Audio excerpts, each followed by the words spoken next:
B12 deficiency के बारे में इतनी हम जो बात कर रहे थे, तो बहुत लोगों ने पूछा है कि इसकी पहचान कैसे करें।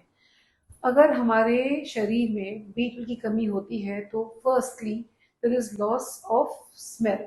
अगर आपको कोई खाना भी परोसेगा तो आप उसकी खुशबू महसूस नहीं कर पाओगे।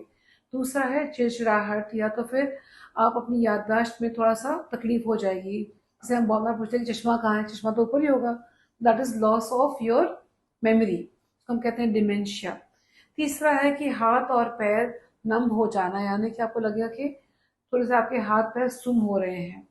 ऑल्सो कुछ लोगों में हम देखते हैं कि स्किन में पिगमेंटेशन हो जाए या विटिलिगो यानी कि वाइट मार्क्स हो जाए। तो ये हो गई पहचान B12 की डेफिशिएंसी की।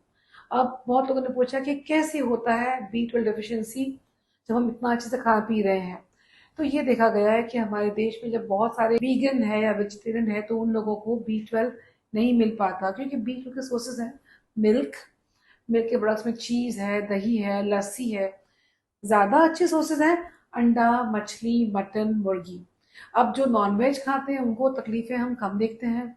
सो फॉर द वेजिटेरियंस ये देखा गया है कि अगर हम कोशिश करें जब भी हम खाना खाएं हमारे फूड में एक एसिडिटी बरकरार रहे in the stomach acids.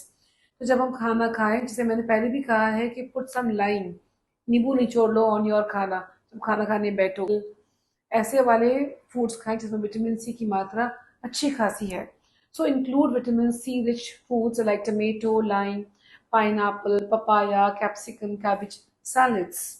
Also, whenever you're taking supplements, make sure that you don't combine vitamin C with your B complex or B12 supplements, because vitamin C will inhibit. Also, patients who are taking a lot of antacids or medicines for acid reflux are known to have B12 deficiency. Lastly, and the most important, please get yourself dewormed at least once in 6 months, because our country has got a lot of people suffering from tapeworm infestations.